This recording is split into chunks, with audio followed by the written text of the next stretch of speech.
शिवाय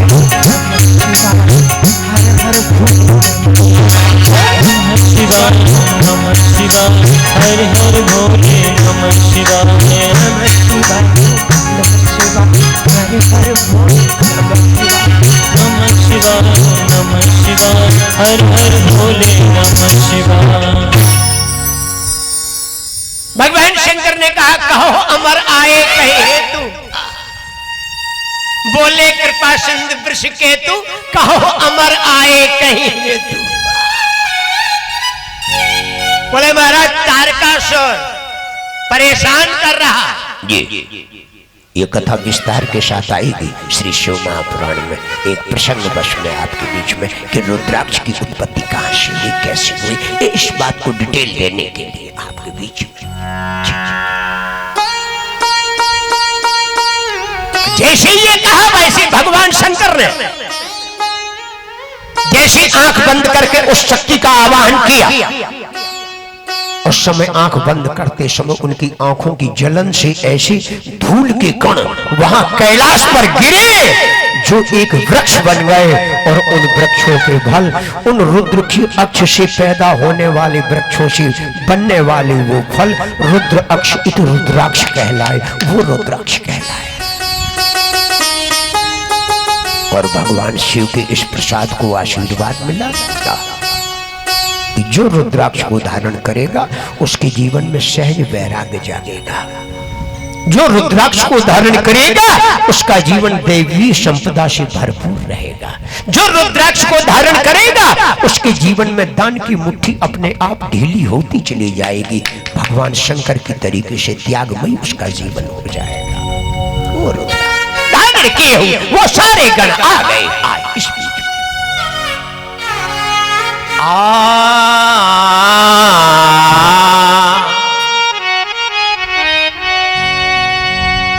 जैसे पार्षद प्रकट हो गए, पार्षदों ने उन देवदूतों से कहा, यमदूतों से कहा, कौन हो तुम, कहां से आए, इसे क्यों लिए जा रहे, कहां लिए जा रहे?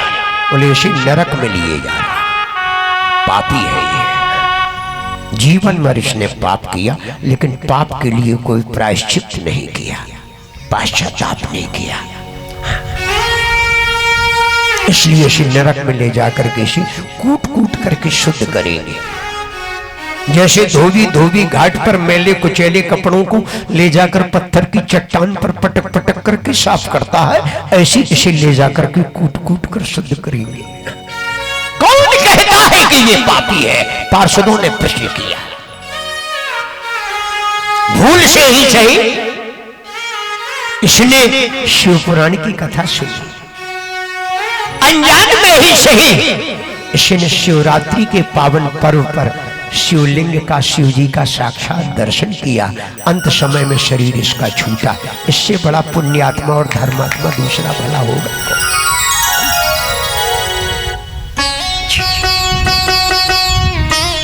जैसे ये कहा वसुदेवराजं समायोज्य विमाने परमाद्भुते उपवेश्य यदा दूता कैलासं गन्तुमुत्सुका। देवदूतों के यमदूतों के यमपाश से छूट गया, मुक्त हो गया। इस अंतिम पुण्य के परिणाम स्वरूप जी देखिए, उत्तम विमान पर बैठ करके कैलाश को ले जाने की तैयारी करने लगे। शिव जी के वो पार्षद ले जाने लगे, ले जाने लगे। वहां आकर के उस ब्राह्मण को उन पार्षदों ने शिव जी के चरणों में डाल दिया। ये देखिए, और जब शिव जी के चरणों में गिर गया तब आप कल्पना करो, सन्मुखी हो ये जीवी मुहि जबई, सन्मुखी हो जन्म कोटे अघे नाश, जन्म कोटे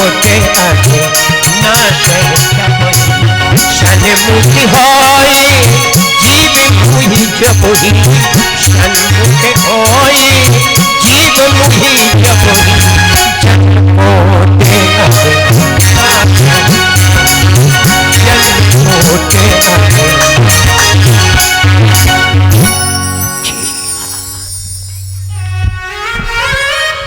भगवान ने उसे उठाया अपने हाथों से, उसके कंधे पकड़ कर। सदाशिव महास्थान परम धाम परम पदम, यदा हुर्वेद विध्वंस सर्वलोके परे स्थितम्।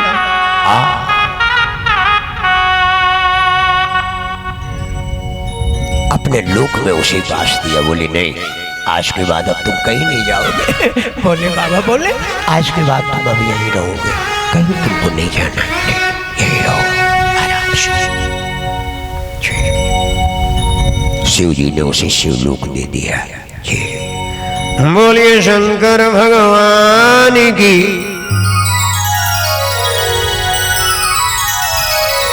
ओफो, जिस पापी ने धन की लोभ से ब्राह्मण, क्षत्रिय और वैश्य और अन्य प्राणियों का वध किया, यहाँ तक कि अपने माता पिता और पत्नी तक को उसने मार डाला। शराब पीकर के जो वैश्यागामी हो गया, इतना बड़ा महापापी, और शिव पुराण के मंत्रों में इतनी सामर्थ्य कि शिव पुराण की पावन कथा को सुन करके ये देखिए क्षण भर में मुक्त हो गया। धन्य है शिव पुराण की वो पावनी कथा। इसलिए नित्य शिव पुराण की कथा को सुनना चाहिए, श्लोक सुनना चाहिए, श्लोक सहित कथा होनी चाहिए। कथा श्लोक सहित हो। दो बातों का ध्यान रखिए, कथा जब भी हो उसमें दिन में कम से कम 20-50 श्लोक जरूर बोले जाए। 150 बिना श्लोक के कई कथा होती है। जब तक श्लोक कान में पढ़ने से जीव के जीवन के पाप कटते हैं।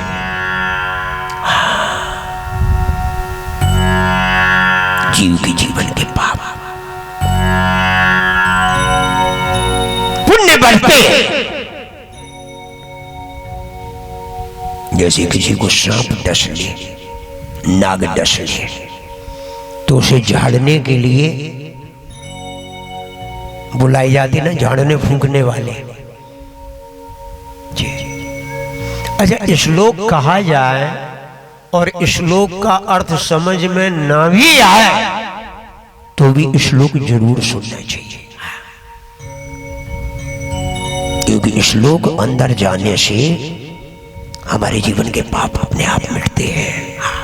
सुनिए, जैसे किसी को सांप डस ले और उसे झाड़ने वाला बुलाया जाए और वो कान में आके मंत्र पढ़े, तो जो व्यक्ति उसके कान में मंत्र पढ़ रहा है वो व्यक्ति उस मंत्र को समझ तो नहीं रहा है, अर्थ तो नहीं बोल रहा वो, तो वो व्यक्ति उसके अर्थ को तो नहीं समझ रहा। जिसके कान में मंत्र पढ़ा जा रहा है, जिसके सांप ने डसा है, लेकिन फिर भी अकेले मंत्र कान में पढ़ने भर से उसके भीतर का जहर अपने आप का मुँह रहा है, अपने आप का। जी जी, वो घंटे 2 घंटे के बाद उससे पूछा जाता है, क्यों भैया कुछ आ रहा? बोले काफी काफी आ रहा, बहुत बोलिए बहुत बोलिए। अर्थ समझ में नहीं आ रहा, लेकिन जहर उतर रहा। उसी तरीके से भागवत, शिव पुराण और देवी भागवत के श्लोक अर्थ वैसे तो हम बताते ही हैं, अर्थ एक एक शब्द करके आपके बीच में उसका आंसर दे रहे हैं, लेकिन फिर भी अगर समझ में न भी आए तो भी श्लोक तो सुनिए ही, कान में डालिए ही, पाप उसी से कटेंगे, आपके जीवन का उद्धार होगा, आपके जीवन का कल्याण होगा। बोलिए सद्गुरुदेव भगवान की।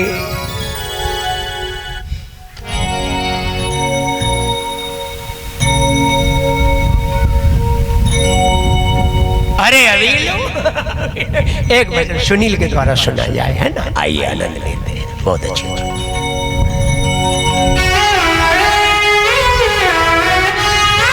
ऐसा भजन सुनील सुनाएंगे जो पब्लिक झूम जाए, नाचने लग जाए। आइए सुनिए।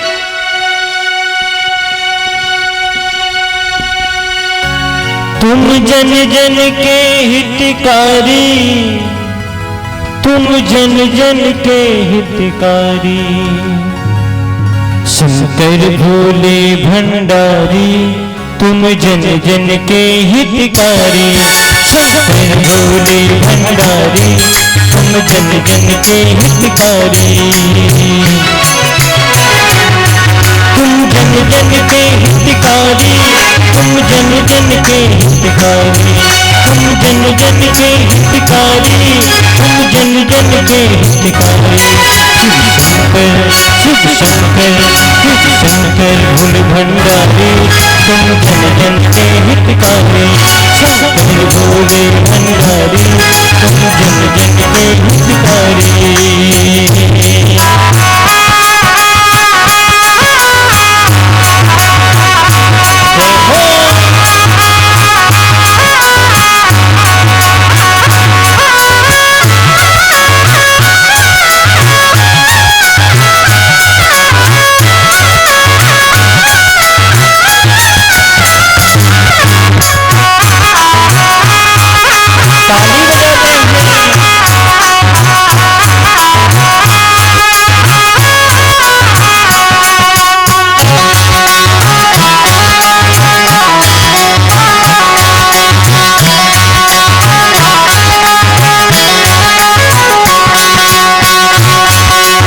हमको भोले दर्श दिखाओ, हमको भोले दर्श दिखाओ,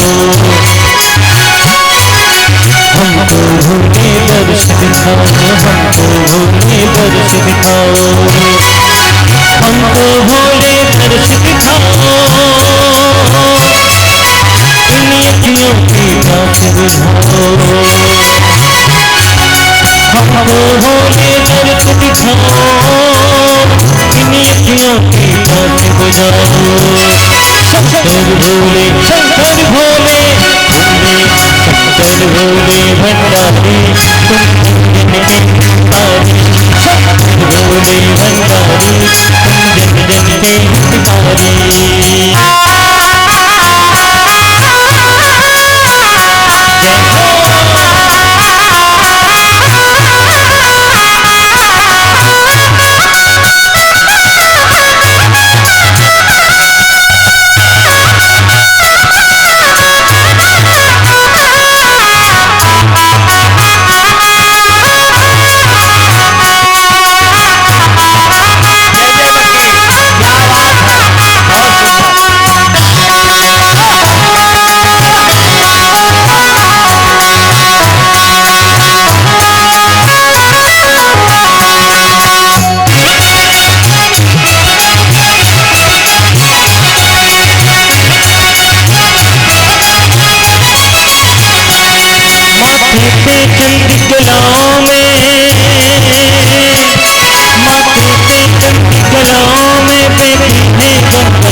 माला सर्पों की डाली, माला सर्पों की डाली, तुम जन जन के हितकारी, शंकर भोले भंडारी, तुम जन जन के हितकारी, शंकर भोले भंडारी, तुम जन जन के हितकारी। ऐसे ही दोनों हाथ उठा के ताली बजाते हुए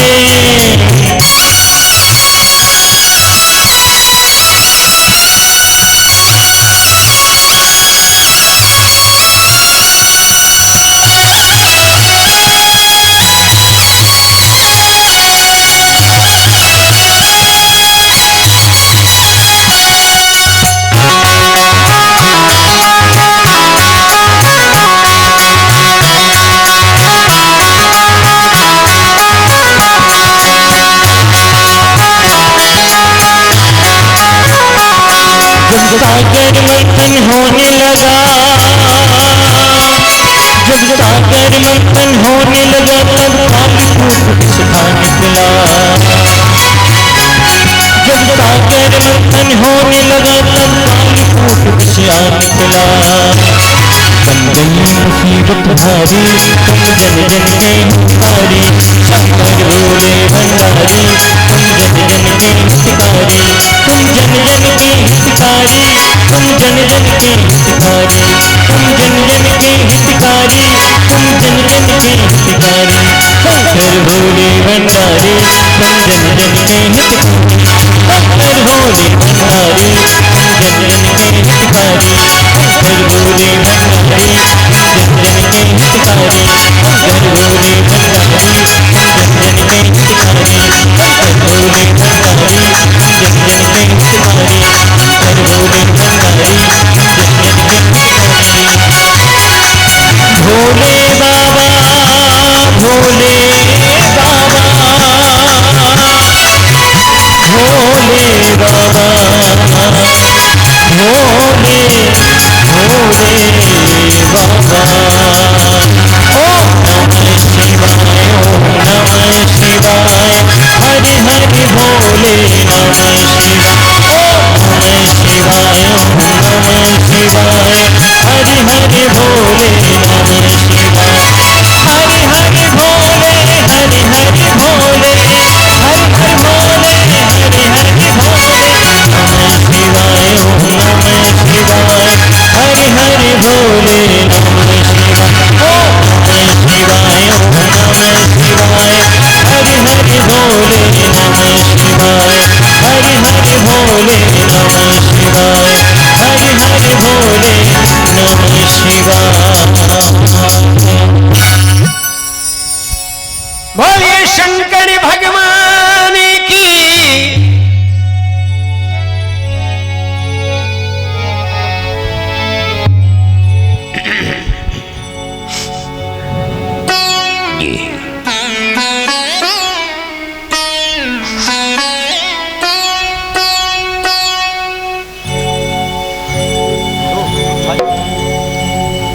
सुन लो जरा, सुन लो।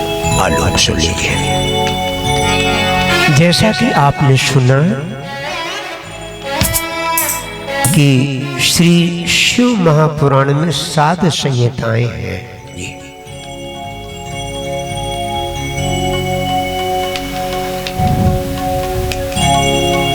और पहली संहिता का नाम है विद्येश्वर संहिता, जिसमें कलियुग से त्रस्त जीवों के उद्धार हेतु प्रश्न करने पर उत्तर मिला। कलियुग के जीवन में जीवों का उद्धार कैसे हो? उत्तर मिला कि परमात्मा की कथा का श्रवण, उसके नाम का संकीर्तन और उसके स्वरूप का मनन किया जाए। जी, 3 चीजें एक साथ जुड़ती हैं, एक साथ।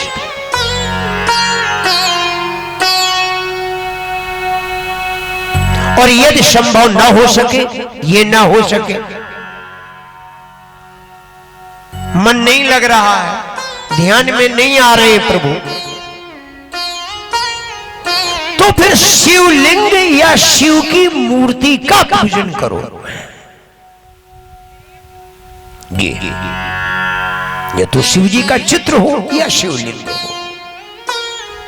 अब एक नया प्रश्न बन गया कि और तो सभी जो देवता हैं उनका तो चित्र पूजा जाता है, उनकी तो मूर्ति पूजी जाती है। शिव जी एक ऐसे देवता हैं जिनकी मूर्ति भी पूजी जाती है और जिनका लिंग भी पूजा जाता है।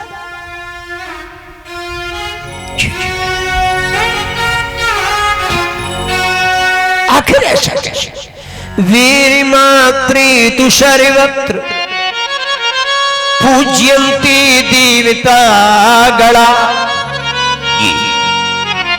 शिव जी की पूजा लिंग और प्रतिमा दोनों में कैसे होती है? जबकि लिंग वीरे च सर्वत्र कथम संपूज्यते शिवा। और तो जितने देवता हैं उनकी तो सिर्फ मूर्ति में ही पूजा होती है। शिव जी ऐसे देवता हैं जिनका चित्र भी पूजा जाता है, मूर्ति भी पूजी जाती है, और जिनका शिवलिंग भी पूजा जाता है, लिंग में पूजा। क्यों? ये शौनक जी ने प्रश्न किया सूत जी से नैमिषारण्य में। जी जहां जहां भी ये कथा सुनाई दे रही हूं, श्रोता ध्यान से सुनिए। मैं नहीं कह रहा हूं कि पंडाल में बैठ करके सुनिए। अगर आपके यहाँ ध्वनि प्रसारण है, लाइव प्रसारण अगर हो रहा है, YouTube चैनल पर आप अपने अपने दुकानों के मोबाइल में ऑन कर लीजिए और देखिए।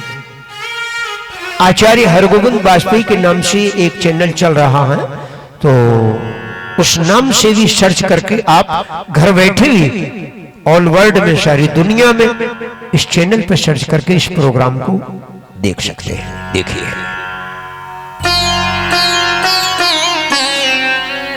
देवता तो है जीव और देवता तो है जीव, लेकिन शिव जी है ब्रह्म।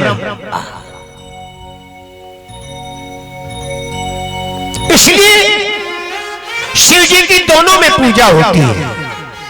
वे निष्कल भी है और सकल भी है, उनमें कोई कला भी नहीं है और उनमें सब कलाएं भी है। पग बिनु चले सुने बिनु काना, कर बिनु कर्म करे विधि नाना।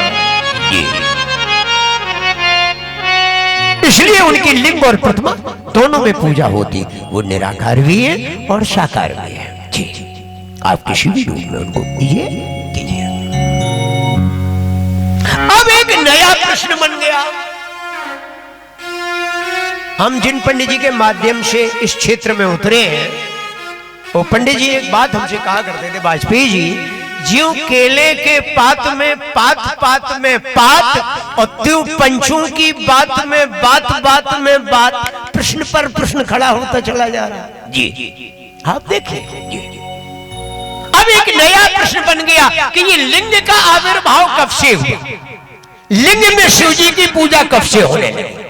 एट फर्स्ट लाइफ में, जीवन में, सृष्टि में लिंग की सबसे पहले पूजा कब से हुई, किस कारण से हुई, क्यों हुई? I want to know. मैं आपसे ये जानना चाहता हूं, आप बताइए, मेरे को बताइए। ये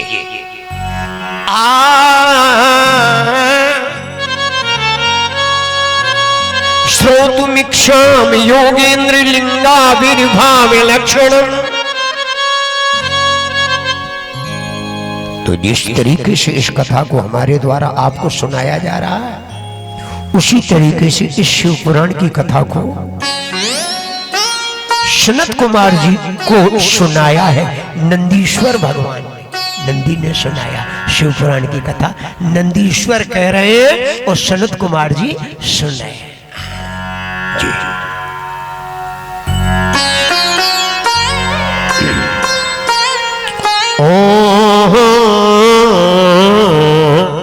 बोले महाराज, इसके पीछे एक प्राचीन कथा है।